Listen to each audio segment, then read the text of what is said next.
Chapter 501, Honorific Name. City of Exiles, Morora, doesn't exist. When Lumion perused the information Ludwig had stolen, he couldn't shake the sensation that Morora was vivid and right before him. This stemmed from the fact that the scribe had meticulously chronicled every folklore and characteristic of the city. Even those who hadn't set foot there could conjure a mental image. Yet Madame Magician had just dropped the bombshell. The City of Exiles, Morora, didn't exist in Lenberg. I read it so intently, feeling so nervous and afraid. Finally, you tell me, I'm sorry I made all this up. As Lumion grappled with the absurdity, his gaze reverted to the letter, eager to uncover Madame Magician's speculations. The Major Arcana card holder teased. Perhaps the individual who penned this sealed artifact information had already lost their sanity, conjuring the City of Exiles, Morora. Maybe it's a colossal prison nestled in the mountains, patrolled by guards. They provide supplies unattainable independently and remain cut off from the outside world. Perhaps Morora is genuinely an imagined city of exiles, yet, in a peculiar way, it already exists.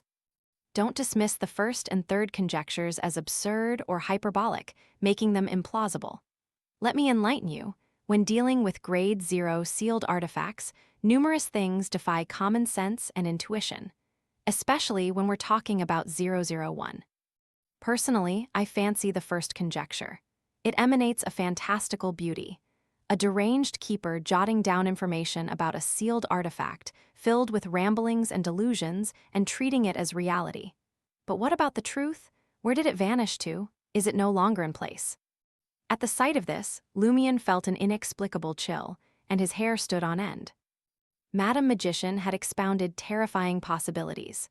Moreover, she had employed seemingly casual strokes, brisk descriptions, and a barrage of questions to cultivate an atmosphere of composure and distortion, pushing one's nerves to the brink. Prolonged contemplation of it could drive one to the brink of insanity. Isn't this superior to the narrative prowess of most current best-selling authors in crafting horror tales? Lumion critiqued his Major Arcana card holder. Shaking his head, he relegated 001 and the City of Exiles to the recesses of his mind. He feared that dwelling on it might tip him into madness. It wasn't out of the realm of possibility. Lumion hadn't slept since perusing the information. While he leveraged the 6 a.m. reset of his body every morning to alleviate fatigue, he occasionally heard indescribable and spine-chilling voices resembling calls from the depths of the mountains. Lumion exhaled and resumed reading the letter. All right, I won't terrify you any longer.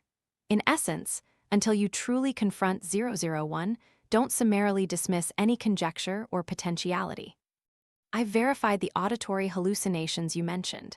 It's a mild corruption induced by delving into 001's information. Some entities can induce corruption merely by knowing their names instead of their code names. Fortunately, your destiny is entwined with that long-named fellow. To some extent, it's akin to having the status of an angel. Furthermore, you bear Mr. Fool's seal, the Blood Emperor's aura, and other high-level paraphernalia. That's why you only experienced a faint auditory hallucination and sensed the beckoning. You didn't suddenly descend into paranoia and extremism, harboring a desire to seek treasure in the mountains before vanishing one night. Madame Magician revels in spinning horror stories. She insists on expanding concise explanations into potential scenarios for me. Lumion had been in correspondence with his Major Arcana card holder for quite some time, becoming well acquainted with her choice of words and writing style. Let me remind you that you're akin to an angel to some extent, yet you won't succumb to the corruption associated with higher sequences. That's what sets you apart. It's why you can venture into many peculiar places. Hence, some entities seek to exploit this. Exercise caution and vigilance, continually scrutinizing yourself. By the way, misjustice and judgment extend their gratitude. The revelation of 001 and Vermonda Sauron's whereabouts allowed them to fulfill a mission entrusted by Mr. Fool before his slumber. Hence, the rewards are particularly generous this time. Your concerns are valid. If you miss the initial trail, whether it's Bard, Mad Lady, or the traces left by other key members of April Fools, it's more likely a trap than a clue. Of course, traps can yield certain information. As long as you can withstand the associated peril, you might uncover the architect of the trap.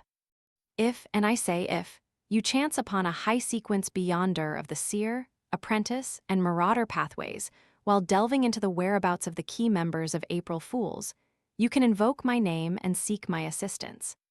Remember, this is my name. It carries the power to conceal secrets from others. Cosmic Traveler, beholden to the King of Yellow and Black, and the Sorcerer chronicling the world.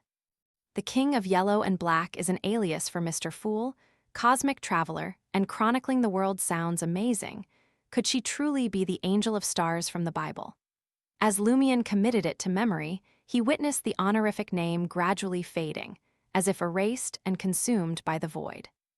At the conclusion of the letter, Madam Magician added, "The minor arcana, Knight of Swords, subordinate to Ma'am Hermit, journeyed to Fainapotter a few months ago for a certain matter. When you arrive there, should you require assistance or information, you can reach out to him.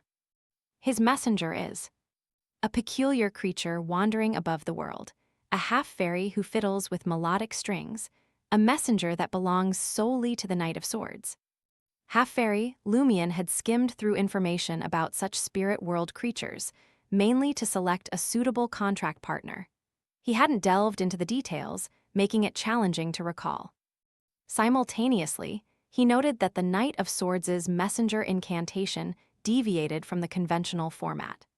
Perhaps there was concern that foes could decipher the correct three-line description and summon the messenger to target him. Regardless, with the limiting phrase, "a messenger that belongs solely to the Knight of Swords," the second sentence didn't necessarily have to depict a creature friendly to humans. However, since it could serve as the messenger of the Knight of Swords, it could tacitly be considered as friendly to humans. Lumion reread Madam Magician's letter from start to finish, mindful not to overlook any crucial information embedded in her cryptic statements. Suddenly, a knock echoed on the bedroom door. Lumion glanced up and the door creaked open.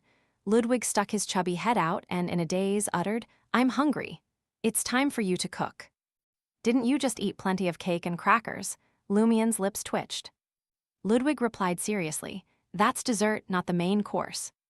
Subtly, he licked his lips. "Moreover, your culinary skills are quite impressive, and those dishes are quite unique.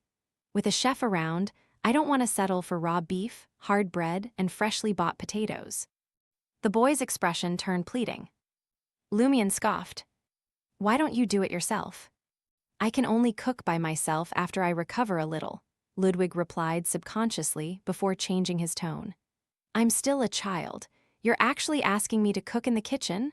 Aren't you afraid that I'll be injured by a knife or burned?" "I'm just afraid you'll eat the knife.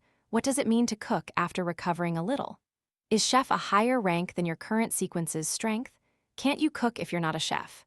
Lumion observed Ludwig leaning against the door frame, looking at him with expectant brown eyes, and suddenly found the scene familiar. In the past, he had begged his sister Aurore in the same way. Lumion sighed and stood up. "I'm only responsible for 3 meals.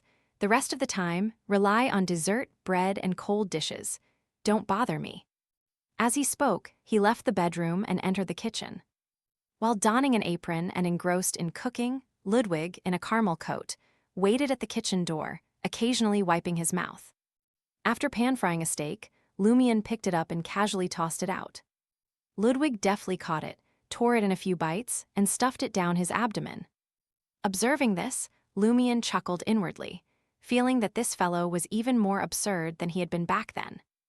In underground Trier, within a quarry cave, Lumion stood before the altar, encircled by the recently dismantled wall of spirituality. He had completed the contractee's summoning ritual and gained 2 new contracted abilities. Now, he awaited Franca and the others to witness who could successfully gain a messenger. One of these abilities was shadow transformation. It allowed Lumion to authentically morph into a shadow, merging with it to conceal himself and move stealthily, a skill he currently lacked. While such abilities existed in the mystical knowledge of contractees, Lumion opted to acquire them from the spirit world creature information provided by Madam Magician. This prevented the bestowed of inevitability from discerning the negative effects he might endure. Ultimately, Lumion contracted a spirit world creature known as Long Shadow. He sacrificed 6 servings of fresh cow and sheep meat in exchange for this ability, making him more susceptible to sunlight than ordinary humans. This wasn't as severe as the aversion vampires had to sunlight. Lumion could endure it with his ascetic endurance. Another ability he had acquired was the Bottle of Fiction. He found the unique and practical ability demonstrated by the Padre intriguing. It could effectively screen an enemy, creating a concealed space where the other party couldn't escape and could only exit through the bottle's opening. Traps could be added. Since no spirit world creature could provide this ability, Lumion summoned the creature called the Fantasy Face and completed the contract with a bottle of blood with strong spirituality. The blood needed to come from a Beyonder above sequence 7 or a corresponding Beyonder creature. Lumion, naturally, wouldn't use his own blood, as sacrificing it to the Fantasy Face could gradually transform him into a monster. Instead, he used the blood Madam Magician extracted from Gardner Martin's corpse, one of the supplementary ingredients for a Reaper. It was substantial, and there was plenty. The corresponding downside was a trace of greed. Before long, Franca, Jenna, and Anthony arrived at the quarry cave, one after another.